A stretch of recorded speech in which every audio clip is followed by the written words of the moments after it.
आदिजुपाली education channel पर आप लोग का स्वागत है। आज हम लोग पढ़ेंगे लाइट चैप्टर, जो कि नया सेशन है फिजिक्स का। तो आप लोग एकदम ध्यान से देखते रहिएगा, पूरा क्लास 10 का फिजिक्स हम इसमें बताएंगे। तो लाइट,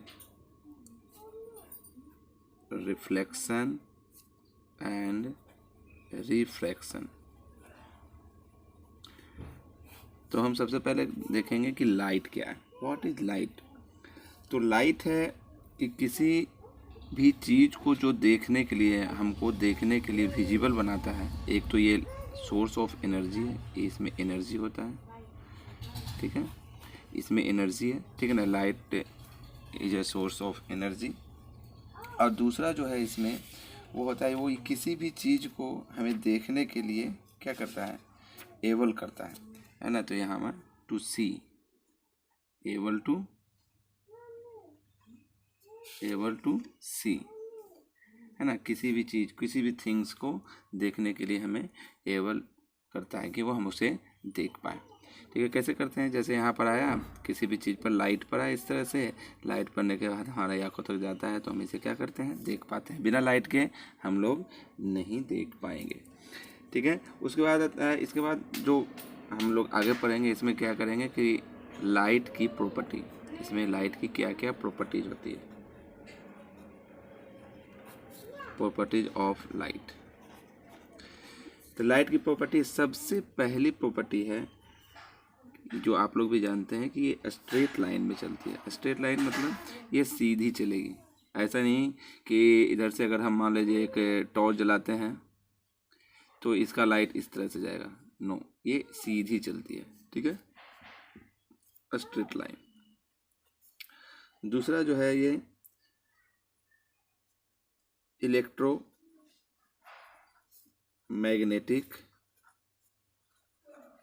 वेव है, ठीक है। इलेक्ट्रोमैग्नेटिक वेव क्या होता है, मैंने इस लाइट में लाइट जो होती है इसमें इलेक्ट्रो और मैग्नेटिक, मैंने इलेक्ट्रिसिटी का भी और मैग्नेट का, दोनों का वेव शामिल होता है। इसे हम जब अगले नेक्स्ट चैप्टर में कभी पढ़ाएंगे तो हम उसमें बता देंगे, ठीक है। उसके बाद तीसरा जो आता है इसमें, ये ड्यूल नेचर का होता है। ड्यूल नेचर जो पार्टिकल और वेव में हो सकता है। अगला जो है, लाइट जो है वो शैडो बनाता है। अगर लाइट रहेगी तो ही शैडो बनेगा, अगर लाइट नहीं रहेगी तो शैडो नहीं बनेगा। तो हम लिख सकते हैं कास्ट शैडो। तो शैडो बनाते का मतलब, जैसे मान लीजिए यहाँ पर कोई ये इस तरह से चीज़ खड़ा है, ठीक है। अब मान लीजिए यहाँ से अगर लाइट आएगी इस तरफ से, तो इसका शैडो नीचे इस तरह से बनेगा। अगर लाइट नहीं आएगी तो शैडो भी क्या हो जाएगा, गायब होगा। शैडो गायब तो हो ही जाएगा, ये भी जो है ये भी गायब हो जाएगा, जो ऑब्जेक्ट है, ठीक है। यानी लाइट शैडो बनने के लिए या ऑब्जेक्ट को देखने के लिए लाइट क्या है, बहुत ज़रूरी है, ठीक है। लाइट का जो स्पीड होता है ये होता है 3 × 10⁸ मीटर पर सेकेंड, ठीक है। इसे याद रखना है, ठीक है। और जो ये होता है, इसका जो स्पीड होता है वो वैक्यूम में या एयर में, वैक्यूम या एयर में, दोनों में क्या होता है, इसका बराबर होता है। ये कोई जो, अगर आप लोग एसएससी का एग्ज़ाम या कुछ गवर्नमेंट एग्ज़ाम की तैयारी कर रहे हैं तो उसमें ये क्वेश्चन बहुत इम्पोर्टेंट हो जाता है। तो स्पीड ऑफ लाइट समझ में आ गया, 3 × 10⁸ मीटर पर सेकेंड, यानी ये साउंड से बहुत ज़्यादा तेज है, ठीक है ना। साउंड को, अब ये वैक्यूम क्या हुआ, वैक्यूम को समझते हैं। साउंड को एक जगह से दूसरे जगह तक जाने के लिए किसी न किसी चीज़ की आवश्यकता होती है ना, यानी मीडियम की आवश्यकता होती है। तो यहाँ पर हम ये भी लिख सकते हैं, no medium required, no medium required, है ना।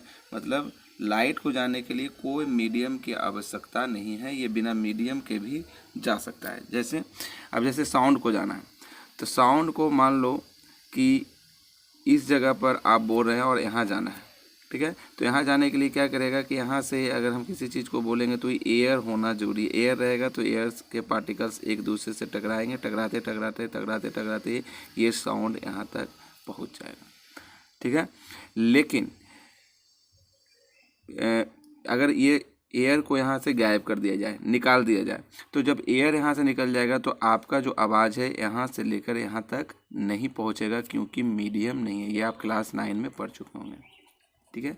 और लाइट के जाने के लिए ऐसा कोई भी मीडियम की आवश्यकता नहीं है, ये वैक्यूम में ही यहाँ से वहाँ तक चली जाएगी, ठीक है। ओके, चलिए आगे पढ़ते हैं। उसके बाद आता है व्हेन लाइट जो है फॉल ऑन द सरफेस, जब एक सरफेस पर लाइट पड़ती है तो क्या क्या होता है। तो सबसे पहले सरफेस दो तरह के हो सकते हैं, है ना। एक तो वो सरफेस होगा जिसका एक भाग पॉलिश्ड होता है, ठीक है ना, जिसमें से बाउंस बैक करेगा क्या चीज़, लाइट जो है बाउंस बैक करेगी। तो दो तरह कहते हैं सरफेस, एक तो हो जाएगा जिसमें रिफ्लेक्ट करेगा, रिफ्लेक्टिंग सरफेस, और एक जो होगा ट्रांसपेरेंट सरफेस। तो रिफ्लेक्टिंग सरफेस मतलब एक इस तरह से होगा, एक तरफ पॉलिश रहेगा और ऐसे आएगा और लाइट टकरा के वापस चला जाएगा, ठीक है। एक होगा जिसमें आएगा और लाइट अंदर घुस जाएगी इस तरह से, जैसे शीशा होता है ना। शीशा जिसमें एक तरफ से दूसरी तरफ दिखाएगा, वो लाइट एक तरफ से आएगी और दूसरी तरफ चली जाएगी। तो ये जो होगा इस तरह का सरफेस, ट्रांसपेरेंट सरफेस। जब ये ऐसा रहेगा तो इसमें होगा रिफ्रैक्शन और इसमें होगा रिफ्लेक्शन, ठीक है। तो हम लोग क्या पढ़ना है, हमें अभी हम लोग पढ़ेंगे, पहले इस पार्ट में जो पढ़ेंगे हम पढ़ेंगे रिफ्लेक्शन क्या है ना, और उसके बाद पढ़ेंगे रिफ्रैक्शन क्या है। तो रिफ्लेक्शन में क्या होता है, लाइट बाउंस बैक करेगी। रिफ्लेक्शन, व्हाट इज रिफ्लेक्शन अगर पूछा जाएगा कि तो रिफ्लेक्शन किसे कहते हैं, तो रिफ्लेक्शन है कि लाइट क्या करेगी, लाइट बाउंस बैक करेगी। कब, जब स्ट्राइक करेगी तो वो क्या हो जाएगी, बाउंस बैक कर जाएगी पॉलिश सरफेस से। जो पॉलिश सरफेस रहेगा तो वहाँ से बाउंस बैक कर जाएगी, ठीक है, उसे कहते हैं रिफ्लेक्शन। तो आज का चैप्टर यहीं पर हम समाप्त करते हैं, चैप्टर नहीं, आज यहाँ पर क्लास यहीं पर समाप्त करते हैं। अगले चैप्टर में आप लोग वेट कीजिए, अगले एक्सरसाइज में, एपिसोड में हम बताएंगे आपको कि इसके आगे फिर प्लेन मीडियम में फिर लाइट कैसे कैसे वर्क करती है। धन्यवाद, थैंक यू।